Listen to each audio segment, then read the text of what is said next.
ஸ்ரீ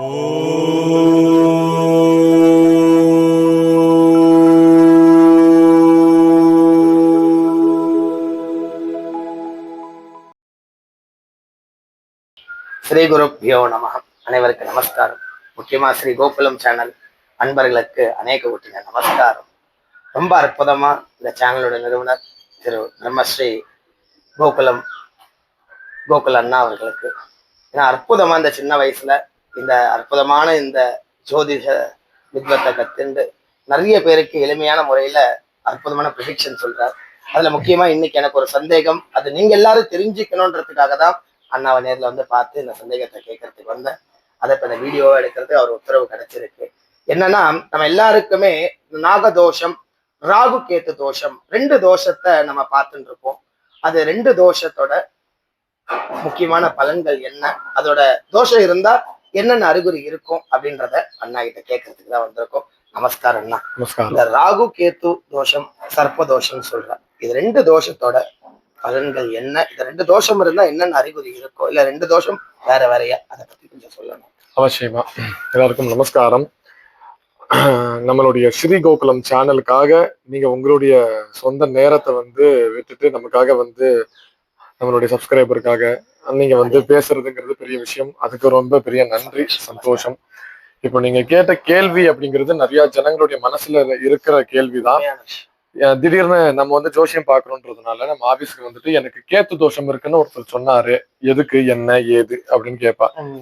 திடீர்னு இன்னொருத்தர் எனக்கு சர்ப்ப தோஷம் இருக்குன்னு சொன்னாலு, திடீர்னு இன்னொருத்தர் எனக்கு ராகு தோஷம் இருக்குன்னு சொன்னாலு அப்படின்னு கேட்பா.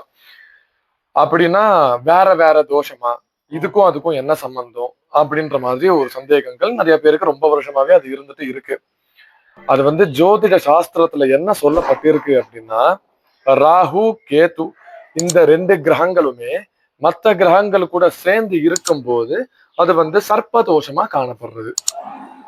அவ்வளவுதான். அது நாகதோஷம்னு சொல்லிக்கலாம், சர்ப்ப தோஷம்னு சொல்லிக்கலாம். ஏன்னா அவருக்கு கோடி பேரு, நமக்கு தெரிஞ்சது ரெண்டு பேரு, ஃபேமஸான பேர் ரெண்டு பேரு. ராகு கேத்துவை சேர்ந்ததுதான் நாகம், சரிங்களா, சர்ப்பம் அப்படிங்கிறது. ஸோ அதனால அதுக்கு வெவ்வேறு பெயர்கள் அப்படிங்கிறதுலாம் கிடையாது. எப்படி இருந்தாலுமே அதோடைய கான்செப்ட் சர்ப்பதோஷம் தான். ராகு கேத்து தோஷம்னு சொல்றதும் சர்ப்பதோஷம்ன்றது ஒரே தான், சர்ப்பதோஷம். ஆமா, ஒரே பொருளை குறிக்கிறது தான். ஓ ஆமா. இப்ப அதுக்கு உண்டான சர்ப்பதோஷம் இருக்குன்னா எப்படி அது அறிகுறி தெரியும், இல்ல அதுக்கு என்ன பண்ணலாம், அதுக்கு நிச்சயமா.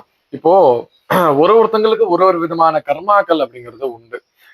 நம்மளுடைய ஜாதகத்துல மொத்தம் 9 கிரகங்கள் உண்டு.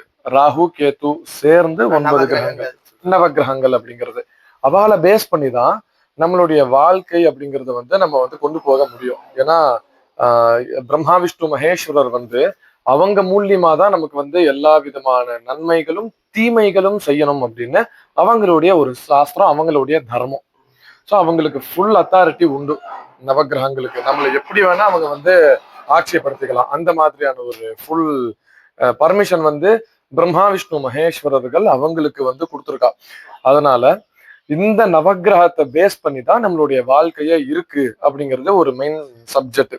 இதுல சூரியன், சந்திரன், அங்காரகன், புதன், பிரகஸ்பதி, சுக்கிரன், சனீஸ்வரர், இந்த 6 கிரகங்களுமே ஒரு தன்மை உடைய ஒரு கிரகங்கள், ஒரு பர்பஸ்க்காக இருக்கக்கூடிய ஒரு கிரகங்கள். இப்போ நமக்கு பித்ருகாரகனாக சூரிய பகவான பார்க்கப்படுறாரு. நான் உதாரண ஜாதகத்தை சொல்றேன். பித்ருகாரகனாக சூரிய பகவான் பார்க்கப்படுறாரு. சூரிய பகவான் நம்மளுடைய சுய ஜாதகத்துல ராகுவுடனோ இல்ல கேத்துவுடனோ இருக்கும்போது அது பித்ரு தோஷமாகவே மாறுது. பித்ருகாரகன் ராகு கேத்து கூட சேர்ந்திருந்தா பித்ரு தோஷமா மாறிடுது, பித்ரு தோஷமாவே மாறிடுது. அந்த மாதிரி ஒரு கிரகத்துக்கும் ஒரு தன்மை. இப்ப மாத்ருகாரகன், மனோகாரகன் சந்திரன் ராகு கேத்து கூட சேர்ந்திருந்தா என்ன அர்த்தம்? ஆமா, கிரகண தோஷம்னு சொல்லுவா, அந்த மாதிரி சொல்லுவா. அந்த மாதிரி அங்காரகன் ராகு கேத்து கூட சேர்ந்திருந்தா பிராத்ரு தோஷம் சொல்லுவா, பூமி தோஷம் சொல்லுவா. சோ அவங்களுக்கு எந்தெந்த கிரகங்கள் ராகுவுடனோ கேத்துவுடனோ சேர்ந்து இருக்கோ அந்த பர்பஸ் அவங்களுடைய வாழ்க்கையில ஒரு பெரிய உபதிரவமாவே இருந்துட்டு இருந்திருக்கும். அதனாலதான் நம்மளுடைய ஜோதிட சாஸ்திரத்துல என்ன சொல்லப்பட்டிருக்கு அப்படின்னா, இப்போ ராகு மட்டும்தான் சில கிரகத்து கூட சேர்ந்திருக்கும், இல்லைன்னா கேத்து சேர்ந்திருக்கும். ஒரே அடியா ராகு கூட 4 கிரகம், கேத்து கூட 3 கிரகம்லாம் சேர்ந்து இருக்காது. அது எனக்கு தெரிஞ்சு எந்த ஹிஸ்டரிலையும் நான் கேள்விப்பட்டது கிடையாது. அது ரொம்ப ரொம்ப ரேர். அதனால சில பேர் வந்து ராகு கூட சேர்ந்திருந்தா ராகு தோஷம், கேத்து கூட சேர்ந்திருந்தா கேத்து தோஷம் அப்படின்னு சொல்லிடுறா. யாரு கூட சேர்ந்திருந்தாலும் நாக தோஷம் தான் அதோடைய பேரு. அதோடைய பிராயஷ்சித்த முறை அப்படிங்கிறது வெவ்வேறாக இருக்கு. இப்ப சூரியன் கூட சேர்ந்ததுனால பித்ருதோஷமா வந்துருது அப்படின்னா, பித்ருதோஷ நிவர்த்திக்காக நம்மளுடைய வேதத்துல சொல்லப்பட்டிருக்கிற ஹோமங்கள், ஜபங்கள் அப்படிங்கிறது தில ஹோமம் அப்படின்னு சொல்லுவாங்க. தில ஹோமம் அப்படிங்கிறது, தில ஹோமம் அப்படின்னா நம்மளுடைய பித்ருக்களை நம்ம மோட்சத்துக்கு அனுப்புற மாதிரி. அவங்க வந்து ஏதோ ஒரு நரகத்துல மாட்டிட்டே இருப்பாளாம். அவங்களால அங்கிருந்து விமோச்சனமே கிடைக்காதான். அவங்களுக்கு அந்த விமோச்சன சக்தியை கொடுக்கறதுக்கு தான் இங்க திலஹோமம் நம்ம பண்ணி அவளை மேல அனுப்புறோம். அது பேர் தான் திலஹோமம் அப்படிங்கிறது. அதுக்கு நம்ம சர்ப்பசாந்தி பண்ணணும்ன்ற நெசசரி அந்த டைம்ல கிடையாது. ஏன்னா சூரியன் ராகு கேது சேர்க்க, இதே சந்திரன் ராகு கேது சேர்க்க வரும்போது சேம் ஃபார்முலா. பட் ஆனா அவங்களுக்கு கொஞ்சம் மனோரீதியான பிரச்சனைகள் அப்படிங்கிறது உண்டு. சில பேர் வந்து மனசு வந்து சரியில்லாம இருக்கும், சில பேர் ரொம்ப சென்சிட்டிவா இருப்பாங்க, இல்ல சில பேர் வந்து மனநலம் சரியில்லாம இருப்பாங்க. இவளுடைய ஜாதகம் எல்லாமே நீங்க பார்த்தேன் அப்படின்னா கிரகண தோஷம் வந்து பார்க்கப்படும். சந்திரன் வந்து ராகுவுடனோ இல்ல கேத்துவுடனோ சேரும் பட்சத்தில் அவளுக்கு இந்த மாதிரியான சயின்டிபிக் ப்ராப்ளம்ஸ், அதே மாதிரி பிசிக்கலான ப்ராப்ளம்ஸ், மென்டலி ப்ராப்ளம்ஸ், இது மாதிரி எல்லா விதமான ப்ராப்ளம்ஸுமே வரும். ஏன்னா சந்திரன் அப்படிங்கிறது மனோகாரகன். மனசு ஸ்திரம் இல்லைன்னா என்ன ஆகும்? இந்த மாதிரியான ப்ராப்ளம் வரும். ஸோ அவளுக்கு எந்த மாதிரியான பிராயசித்தம் பண்ணணும்? இந்த மாடு சம்பந்தப்பட்டது, கோதானம் பண்றது. அதே மாதிரி அவங்களுடைய அம்மா வழியில் ஏதோ ஒரு பிரச்சனை இருக்கும், மாத்ருகாரகனாச்சே. ஸோ அந்த அம்மா வழியில் இருக்கக்கூடிய பிரச்சனை, அவங்க அம்மாவுடைய கூட பிறந்தவா யாராவது மாமாக்களோ, ஏதாவது அங்க அவங்க அம்மா கூட பிறந்த அண்ணனோ தம்பியோ இல்ல அவளோட அப்பாவோ, அவங்க வந்து பித்ரு கர்மா பண்ணி அதை நிவர்த்தி பண்ணணும்னு சாஸ்திரம் சொல்லுது. அந்த மாதிரி செவ்வாய் கூட சேரும் போது ஒண்ணு வரும், சுக்கிரன் கூட சேரும் போது ஒண்ணு வரும். அந்த மாதிரி ஒரு ஒரு கிரகத்து கூட சேரும் போது அந்தந்த கிரக தன்மைக்கு தகுந்த மாதிரியான ப்ராப்ளம்ஸ் தான் நமக்கு கொடுக்கும்.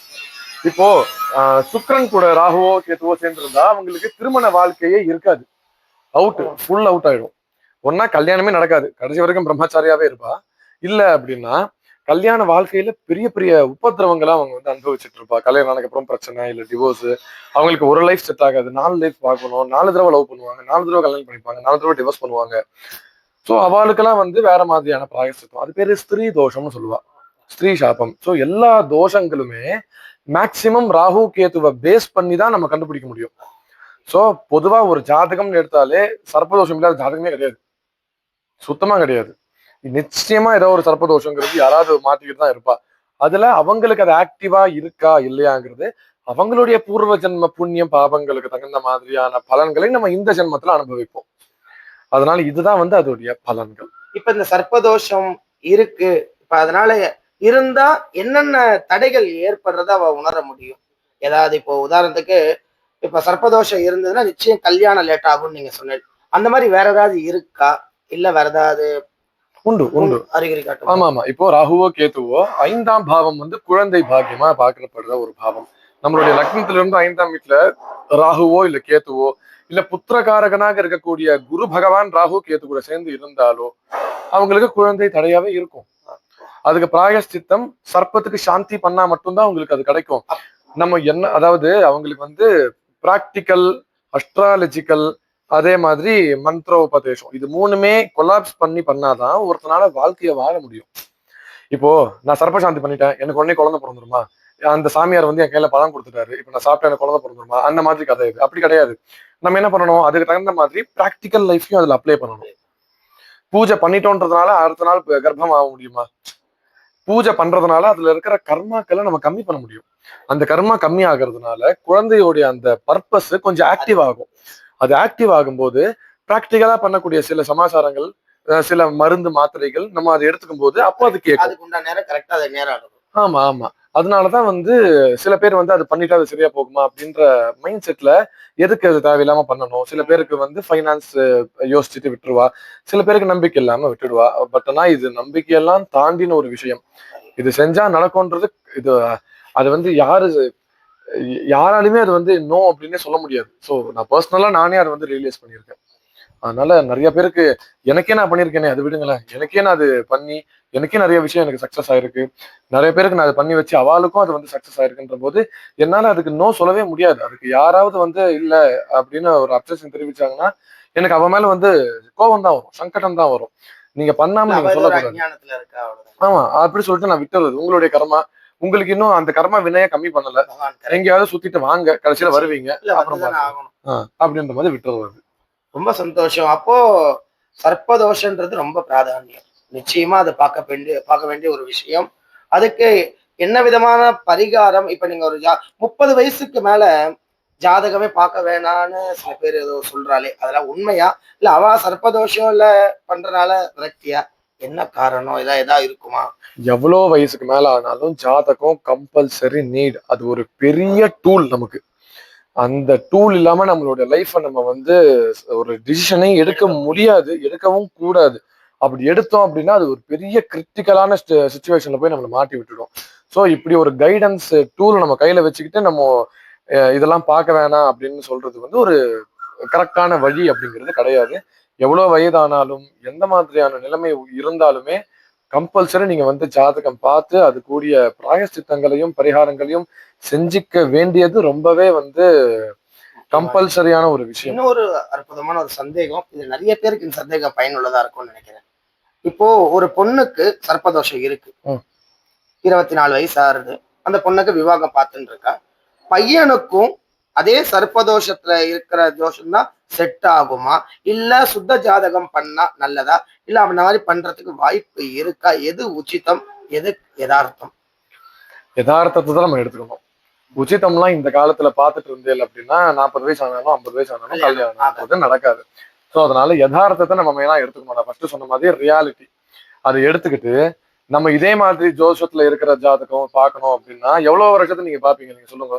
இப்போ உங்களை மாதிரி தானே உங்களுக்கு வரன் வர வீட்லயும் இருப்பாங்க. ஆமா. அவங்களும் இதை மாதிரி தட்டி தட்டி போட்டா அப்ப உங்களுடைய பசங்களுக்கு நீங்க எப்ப லைஃப் செட்டில் அப்ப பண்ணுவீங்க? வந்து சர்ப்பதோஷத்துக்கு அவ அத்தனை முக்கியத்துவம் கொடுத்து பயந்துண்டு அவ சுத்த ஜாதகம் இருக்கவா கொடுக்கறதுக்கு பயப்படுறாளே. அதுதான் தப்பான வழிமுறை அப்படிங்கிற. அப்ப அப்படிலாம் கிடையாது. ஏதாவது பிராயச்சித்தம் பண்ணிட்டு பண்ணலாமா? இல்ல அதுக்கு டைரக்டா பண்ணலாமா? இப்போ சுத்த ஜாதகம், சர்ப்பதோஷம் இருக்கிற ஜாதகம் இது ரெண்டும் சேரணும் அப்படின்னா சர்ப்பதோஷம் எந்த ஜாதகத்துல இருக்கோ அந்த ஜாதகத்துல இருக்கக்கூடியவங்க மட்டும் ஜஸ்ட் ஒரு தடவை ஒரு சாந்தி பண்ணிக்கிறது உத்தமமா வந்து பார்க்கப்படுறது. காரணம் அவங்களுடைய ஆஃப்டர் மேரேஜுக்கு இந்த சர்ப்ப தோஷம் வந்து எந்த விதமான ஒரு பிரச்சனைகளும் உபாதைகளும் கொடுக்காம இருக்கணும் அப்படின்றதுனால ஒரு தாத்பரியம். இன்னொன்னு அதுக்கு முன்னாடி அந்தந்த ஸ்தலங்களுக்கு போயிட்டு வர்றதும் உத்தமமா வந்து பார்க்கப்படுறது. இந்த ராகு, கேது, திருநாகேஸ்வரம், அப்போ நம்ம யதார்த்தமா பார்க்க போனா சுத்த ஜாதகம், சர்ப்பதோஷம் உள்ள ஜாதகமும் மத்த தோஷம் எதுவும் இல்லைன்னா பொருந்துறதுக்கு வாய்ப்பு நிறைய உள்ளது. கம்பல்சரி பண்ணலாம், தப்பே கிடையாது. இப்போ நம்ம வந்து சுத்த ஜாதகத்துல நம்மளுடைய ஜாதகம் இருக்குன்னு வச்சுக்கோங்களேன். நமக்கு வரன் வர ஜாதகத்துல ப்ராப்ளம் இருக்கு அப்படின்னா அப்ப அவங்கள யாரை காப்பாத்துவா? அவங்கள நீங்க ஒரு கேர் பண்ணி போகும்போது அப்ப உங்களுடைய வம்சம் விருத்தி ஆகும்போது அதோடைய புண்ணியம் உங்களுடைய வாரிசு தான் அனுபவிக்க போறா. கேட்கும் போதே நல்லா இருக்கு. ஏன்னா நானே அது சொல்லுவேன். இதே நம்ம சர்ப்பதோஷமா இருந்தா நம்ம என்ன பண்ணுவோம் அப்படின்னு நமக்கு தெரிஞ்ச கேட்போம். இப்ப நீங்க அதை விட ரொம்ப தெளிவா சொன்னீங்க. ஒருத்தன் பள்ளத்துல இருக்கானா நம்ம கைவிட்டு தூக்கும் போது என்ன ஆகுனா நமக்கு அந்த பலன் கிடைக்கும், நம்ம வம்சம் நன்னா இருக்கும். அதனால பயம் இல்லாம சர்ப்ப தோஷம் இருந்தாலும் சுத்த ஜாதகமா இருந்தாலும் சேர்றதுக்கு உண்டானது தாராளமா சேரலாம், தப்பே கிடையாது. சேர்றதுனால எந்த ஒரு இன்னொரு சந்தேகம். இப்ப நீங்க இந்த ஜாதகம் எல்லாம் வந்து நேர்ல வந்தாதான் பாப்பீங்களா இல்ல ஆன்லைன் வாட்ஸ்அப் மூலியமாவும் பார்த்துட்டு இருக்கேல? எனக்கு அதை பத்தியும் சொன்னா தெரியாதவங்களும் தெரிஞ்சு. நிச்சயமா மேக்சிமம் வந்து நமக்கு ஆன்லைன்ல தான் போயிட்டு இருக்கு. அப்படியா? நிச்சயமா நம்ம வந்து ஆன்லைன்லயும் வந்து ஜாஸ்தி பார்த்துட்டு இருக்கோம். நேர்ல பாக்குறத விட ஆன்லைன்ல தான் வந்து நிறைய பேர் வரா. ஏன்னா ரொம்ப வெளிநாட்டுல இருக்கிறவங்க, வெளியூர்ல இருக்கிறவங்களால நேர்ல வந்து நம்ம கிட்ட கன்சல்டேஷன் பண்ணிக்க முடியல. அதனால ஆன்லைன்ல தான் வந்து மேக்சிமம் போயிட்டு இருக்கு. நம்மளுடைய ஆபீஸும் வந்து இங்க திருவள்ளூர் மாவட்டத்துல திருநின்ற ஊர்ல வந்து ஸ்ரீ கோகுலம் ஜோதிட நிலையம் அப்படின்ற பேர்ல வந்து ஒரு வருட காலமா வந்து வச்சிருக்கோம். அதுக்கு முன்னாடி ஒரு 4 வருடமா வந்து ஆத்துலயே பார்த்துட்டு தான் இருந்தோம். இப்போ மேக்சிமம் நமக்கு வந்து ஆன்லைன்ல போயிட்டு இருக்கு. நேர்ல வரவாலும் வந்துட்டு இருக்காங்க. ஒருவேளை நான் பிஸி ஆகிற டைம்ல என்னுடைய ஒய்ஃபும் வந்து அஸ்ட்ராலஜர் தான். ஸோ அவளும் வந்து அஸ்ட்ராலஜி பார்த்துட்டு இருக்கா. ஸோ இதே வந்து விஷயம். ஸோ நீங்க தாராளமா வந்து என்னை அணுகலாம். எங்க ஆஃபீஸ் நம்பரை வந்து கீழே நிச்சயமா டிஸ்பிளேல வந்து காமிக்கிறோம். உங்களுக்கு ஏதாவது இதுல டவுட் இருந்தாலும் எங்களுக்கு டைரக்டா ஃபோன் பண்ணி கேட்கலாம். இல்ல உங்களுக்கு ஒரு ஜோதிட ஆலோசனை வேணும், ஜாதகம் பார்க்கணும், பொருத்தம் பார்க்கணும் அப்படின்னாலும் நீங்க வந்து தாராளமா வந்து இந்த நம்பருக்கு ஃபோன் பண்ணி கேட்கலாம்.